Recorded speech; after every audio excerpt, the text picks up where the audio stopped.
प्रणाम मित्रों, कुलदीप भगत online classes में पुनः स्वागत है। आज अपन बात करेंगे मुगलों की न्याय व्यवस्था। मुगल न्याय व्यवस्था है, इसके बारे में बात करेंगे। देखिए, मुगल न्याय व्यवस्था, मुगलों की न्याय व्यवस्था।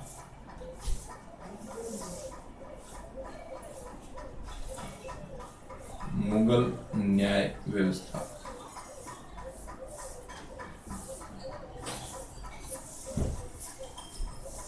देखिए सर, मुगलों की न्याय व्यवस्था है। मुगल काल के अंदर न्याय एवं कानून व्यवस्था के दो आधार थे। पहला शरा यानी इस्लामी कानून, और दूसरा था जाबिता यानी राज्य कानून। कुरान मुस्लिम कानून का प्रमुख स्रोत था। कुरान है, ये मुस्लिम कानून का प्रमुख स्रोत था।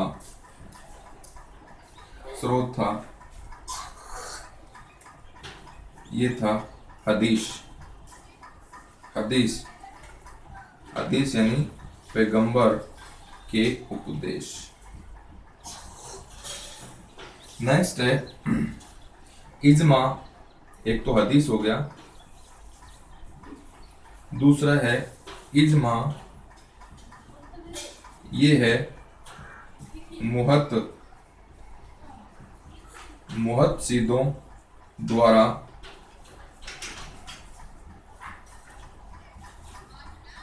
की गई व्यवस्था। तीसरा है कयास, तर्क के आधार पर। नेक्स्ट है मुहद्दिस, ये होता था इस्लामी कानून की व्याख्या करने वाला। एक होता था फिक़ह, ये होता था इस्लामी धर्मशास्त्री।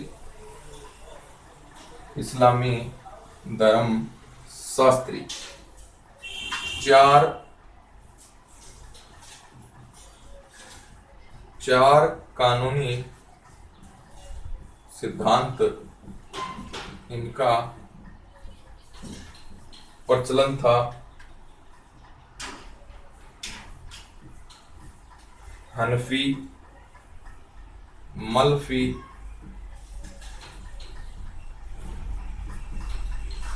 सफी,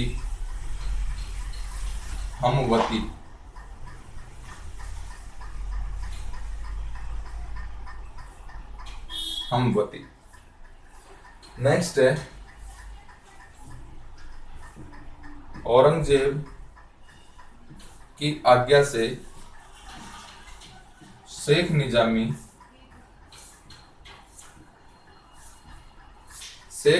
के नेतृत्व में फतवा ए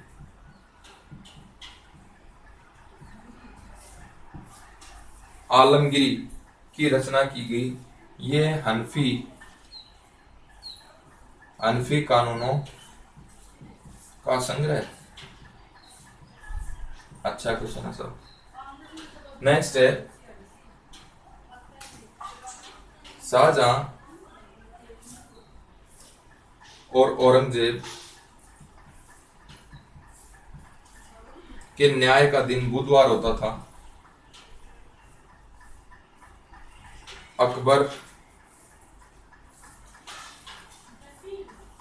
अकबर के न्याय का दिन गुरुवार या बृहस्पतिवार होता था। जहांगीर के न्याय का दिन मंगलवार होता था। नेक्स्ट है काजी उल कुजात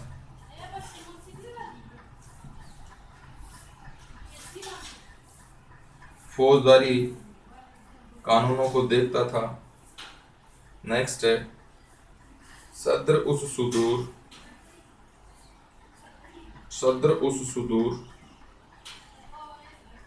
अनुदानित एवं धार्मिक मामले देखता था। नेक्स्ट है दीवान ए आला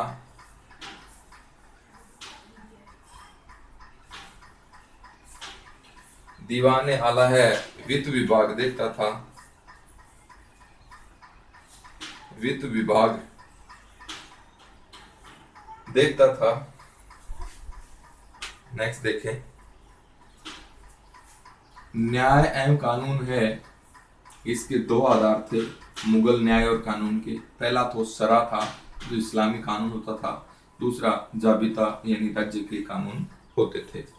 कानून का प्रमुख स्रोत हैं, ये देखिए कुरान है, ये कानून की प्रमुख स्रोत होती थी। इसके अंदर हदीस है, ये पैगंबर के उपदेश होते थे। इजमा ये होता था मुहतसिदों द्वारा की गई व्यवस्था, और कयास है, ये तर्क के आधार पर किए जाने वाले फैसले। मुहतसिद क्या होता था? इस्लामी कानून की व्याख्या करने वाला होता था। फिक़ह कौन होता था? इस्लामी धर्मशास्त्री होता था। चार कानूनों के सिद्धांत का प्रचलन था, हनफी, मलफी, शफी, हमवती। औरंगजेब की आज्ञा के अनुसार शेख निजामी के नेतृत्व में फतवा ए आलमगीरी ग्रंथ की रचना की गई, और यह हनफी कानूनों का क्या है? संग्रह है। शाहजहां और औरंगजेब बुधवार के दिन न्याय करते थे, अकबर गुरुवार के दिन न्याय करता था, जहांगीर मंगलवार के दिन न्याय करता था। काजी उल कुजात फौजदारी कानून व्यवस्था लागू करने वाला होता था। सद्र सुदूर अनुदानित और धार्मिक मामले देखता था। दीवान ए आला ये वित्त विभाग का क्या होता था? प्रमुख होता था, यानी वित्तीय जो मामले होते थे यह देखता था। ये बात हुई आपकी न्याय के संदर्भ में अपन देख रहे हैं, और देखिए क्या क्या इंपॉर्टेंट न्याय के अंदर बातें हैं। नेक्स्ट अपन देखेंगे तो आपका है राजधानी की अदालतों के अंतर्गत राजधानी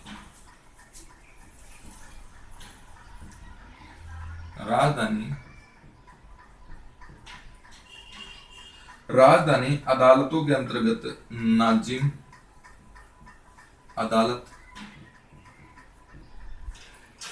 दूसरी है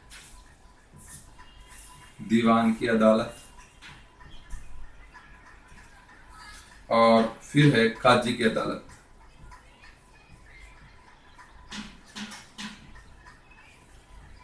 ये राजधानी अदालतों के अंतर्गत होती थी अदालतें।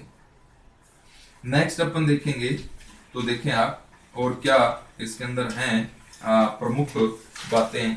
तो देखिए काजी की सहायता के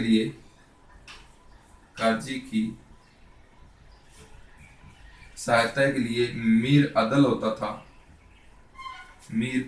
था। बड़े नगरों की अदालतें में फौजदारी अदालत है, यह फौजदारी अदालत, इसके अंदर शुद्ध राजनीतिक मामले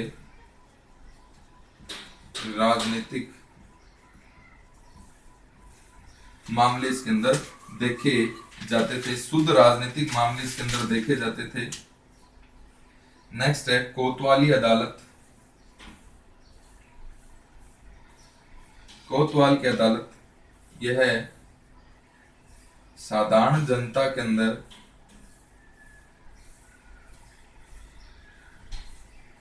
चबूतरा के नाम से प्रसिद्ध थी, कोतवाल की अदालत। नेक्स्ट बंदीगृह देखें। बंदीगृह की अपन बात करते हैं। बंदीगृह तो बंदीगृह में अपन देखेंगे कहाँ कहाँ थे, ग्वालियर, रणथंबोर, रोहतास, गढ़, बक्कर, बयाना। जो दुर्ग थे ये मुगलों के कैद खाने थे। अब इसमें देखिए मुगल बंदी गिरोहों, मुगल बंदी गिरोहों का जो उल्लेख है किया है यह है विलियम फिंच ने किया है। विलियम फिंच ने, बहुत अच्छी बात है, इंपॉर्टेंट क्वेश्चन बनता है। फांसी की सजा काट रहे कैदियों को रोहतास दुर्ग के अंदर रखा जाता था, रोहतास दुर्ग के अंदर रखा जाता था। आजीवन की कारावास की सजा काट रहे कैदियों को ग्वालियर व रणथंबोर के दुर्ग में रखा जाता था।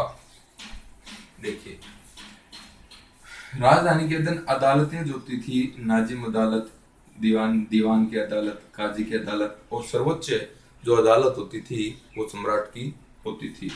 काजी की सहायता के लिए मीर अदल होता था।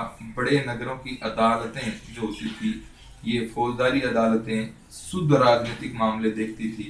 कोतवाल जो होता था ये साधारण जनता के अंदर कोतवाल की जो अदालत होती थी उसे चबूतरा कहा जाता था। बंदी गृह देखे, मुगल बंदी गृहों का उल्लेख करने वाला विदेशी इतिहासकार कौन है, विलियम फिंच है। ग्वालियर, रणथंबोर, रोहतास, भक्कर, बयाना आदि के अंदर इनके बंदी गृह जेलें होती थी, बंदी गृह होते थे। फांसी की सजा काट रहे बंदियों को रोहतास दुर्ग में रखा जाता था और आजीवन सजा काट रहे लोगों को ग्वालियर और रणथंबोर के दुर्गों में रखा जाता था। तो ये बात हो गई आपके मुगलों की न्याय व्यवस्था के संदर्भ में। धन्यवाद।